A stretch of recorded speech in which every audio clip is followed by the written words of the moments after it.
అందరికీ నమస్కారం. భరతమాత పునర్వైభవ ప్రాప్తి కొరకు అంకితమైన నవ భారతానికి స్వాగతం సుస్వాగతం. 31వ భాగంలో గోపీనాథ్ పంత్ శివాజీ తరపున అఫ్జల్ ఖాన్ దగ్గరకు రాయబారిగా వెళ్లడం గురించి తెలుసుకున్నాం. ఈ భాగంలో ప్రతాప్గఢ్ సమీపంలో అఫ్జల్ ఖాన్ శివాజీతో సమావేశం కావడానికి అంగీకరించడం గురించి తెలుసుకుందాం. మీరంటే భయం వల్ల ఎట్టి పరిస్థితుల్లో శివాజీ కోట దిగి కిందికి రాడని గోపీనాథ్ పంత్ అఫ్జల్ ఖాన్కి చెప్పడంతో ఏం చేయాలో అర్థం కాక గోపీనాథ్ పంత్తో అయితే ఏం చేయమంటారు పంతులు గారు అని అడుగుతాడు. మీకు ప్రతాప్గఢ్కి రావడానికి అభ్యంతరం అయితే దాని సమీపానికి రావచ్చు అని గోపీనాథ్ పంత్ అంటాడు. అలాగైతే నాకు అభ్యంతరం లేదని అఫ్జల్ ఖాన్ అంటాడు. ఆ కొండల యొక్క భీకరత్వం, అడవులను చూశాక తన సైన్యానికి ఈ పర్వత ప్రాంతాల్లో యుద్ధం చేయడం అలవాటు లేదు. ఈ పరిస్థితుల్లో శివాజీతో యుద్ధం చేయడం విఘ్నత అనిపించుకోదు. ఎలాగూ శివాజీ నేనంటే భయపడుతున్నాడు. ఇలాంటి స్థితిని అనుకూలంగా మార్చుకోవాలి. నన్ను సైన్యంతో సహా జావలీకి రమ్మంటున్నాడు. నేను తిరస్కరిస్తే అతడు ప్రతాప్గఢ్ కోటలోంచి బయటికి రాడు. ఒక కోట నుంచి ఇంకొక కోటకు పారిపోయే అవకాశం ఉంది. ఇలాగైతే అతన్ని పట్టుకోవడం అసాధ్యం అవుతుంది. అందుకనే ప్రతాప్గఢ్ సమీపానికి సమావేశానికని వెళ్లి శివాజీని బంధించి అంతమొందించాలని ఆలోచించి అంగీకరిస్తాడు. ఈ ఆలోచనలకు కృష్ణాజీ భాస్కర్ కులకర్ణి కూడా తోడవుతాడు. ఎందుకంటే శివాజీని కలిసినప్పుడు శివాజీ మాట్లాడిన మాటల ద్వారా శివాజీ పూర్తిగా భయపడిపోయాడని నమ్ముతాడు. అంతేకాక జావలి ప్రాంతానికి చెందిన చంద్రారావు మోరే కూడా అఫ్జల్ ఖాన్ను జావలికి రమ్మని ఒత్తిడి చేస్తాడు. వీరందరి ప్రభావంతో అఫ్జల్ ఖాన్ అన్ని రకాలుగా ఆలోచించి చివరికి జావలి ప్రాంతంలోని ప్రతాప్గఢ్ సమీపానికి రావడానికి అంగీకరిస్తాడు. మీరు వచ్చేటప్పుడు తోడుగా పెద్ద సైన్యాన్ని తీసుకుని వస్తే శివాజీ భయపడి రాడని గోపీనాథ్ పంత్ అంటాడు. ఇదంతా మోసం అని దేశముఖ్ అంటాడు. ఇందులో మోసమేముందని గోపీనాథ్ పంత్ అంటాడు.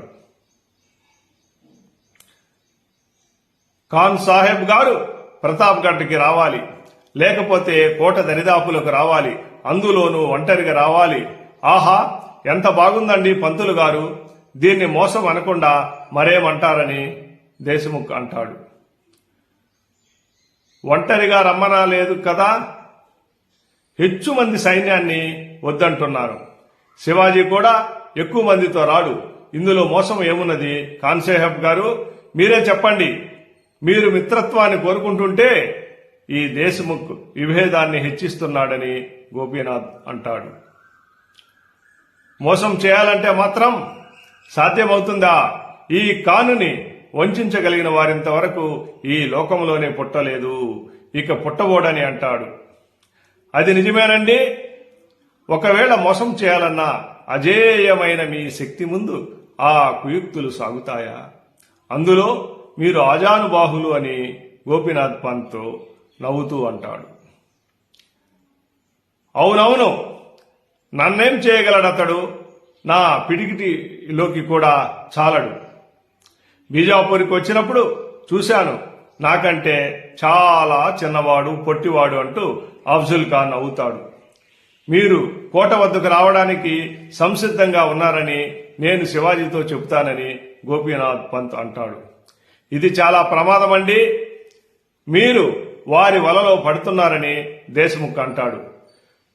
చూడండి ఖాన్ సాహెబ్ గారు, మీకు భయాన్ని ఆపాదిస్తున్నాడు ఈ దేశముఖ్. పులికి ఏ అడవైతేనేమి అని గోపీనాథ్ పంత్ అంటాడు. మీరు వచ్చేటప్పుడు ఎక్కువ మందిని తీసుకురాకండి, కానీ దేశముఖ్ను మాత్రం వదిలి రాకండి అని గోపీనాథ్ పంత్ అంటాడు. ఏం, నన్ను ఎగతాళి చేస్తున్నావు అని దేశముఖ్ కోపంగా అంటాడు. పరిహసించడం లేదండి, మీరు కూడా వస్తే బాగుంటుందని గోపీనాథ్ పంత్ అంటాడు. నేను వస్తే మీ శివాజీ భయపడి పారిపోతాడని దేశ్ముఖ్ అంటాడు. ఖాన్ సాహెబ్ గారు పక్కన ఉంటారుగా, అందువల్ల శివాజీ ధైర్యంగానే ఉంటాడు లేండి అని గోపీనాథ్ పంత్ నవ్వుతూ అంటాడు. మీరింత దయ చూపినందుకు ధన్యవాదాలని గోపీనాథ్ పంత్ అఫ్జల్ ఖాన్ దగ్గర సెలవు తీసుకుంటాడు. గోపీనాథ్ పంత్ బయటికి వెళ్ళాక, ఏమండి దేశ్ముఖ్ గారు, ఇలాంటి పిరికి పందాలు ఏం చేయాలండి అని అఫ్జల్ ఖాన్ అంటాడు.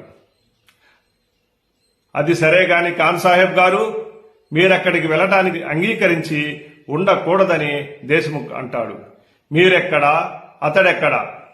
మీరు బీజాపూర్ నవాబు సేనాపతి గారు, అతడొక దోపిడీదారు, అతని వద్దకు మీరు వెళ్లడమా నాకేం ఇష్టం లేదండి అని దేశ్ముఖ్ అంటాడు. పర్వాలేదులేండి, నేను వెళ్ళకపోతే పని కాదు, అతన్ని ప్రాణాలతో పట్టుకుని వస్తానని బడే సాహెబాకు మాట ఇచ్చి ఉన్నాను, అందువల్ల నేనే స్వయంగా వెళ్లాలని అనుకుంటున్నాను అని అఫ్జల్ ఖాన్ అంటాడు. అలాగే చేయండి, కానీ జాగ్రత్తగా ఉండాలని దేశ్ముఖ్ అంటాడు. ఏమండి దేశ్ముఖ్ గారు అలా అంటారు? అతడు వేరుడంత లేడు, నాకు ఒక లెక్క అని అఫ్జల్ ఖాన్ నవ్వుతూ అంటాడు. మీరు వెళుతున్నప్పుడు నేను కూడా మీతో వస్తాను, నేనే స్వయంగా నా చేతులతో అతన్ని మీకు పట్టి ఇవ్వాలని ఉంది అని దేశ్ముఖ్ అంటాడు. అలాగే చేతులు కాని అని అఫ్జల్ ఖాన్ నవ్వుతూ అంటాడు. గోపీనాథ్ పంత్ వెంటనే అక్కడ నుంచి తిరిగి ప్రతాప్గఢ్కి వెళ్లకుండా ఖాన్ శిబిరంలోని ముఖ్యమైన సర్దారులందరినీ కలుసుకుంటాడు. ప్రతాప్గఢ్ నుంచి తెచ్చిన నూతన వస్త్రాలను కానుకలను వారికి ఇస్తాడు. ఇదే సమయంలో మారువేషాలు వేయడంలో దిట్టైన నానాజీ ఫకీరు వేషంలో రహస్యంగా ఆ శిబిరంలోని తిరుగుతూ ఖాన్ యొక్క సైనిక శక్తి సామర్థ్యాలను, వారి ఆలోచనలను తెలుసుకుంటాడు. గోపీనాథ్ పంత్ కూడా సర్దార్లతో మాట్లాడుతున్నప్పుడు వారి యొక్క మనసులోని భావాన్ని గ్రహిస్తాడు. అఫ్జల్ ఖాన్ అనుచరులతో సాగించిన చర్చల విషయాలను తెలుసుకుంటాడు. శివాజీని ఈ జావలి అడవుల్లో యుద్ధం చేసి గెలవలేం కనుక సంధి పేరుతో అంతం చేయాలనేది అఫ్జల్ ఖాన్ ఉద్దేశమని వీరు గ్రహిస్తారు.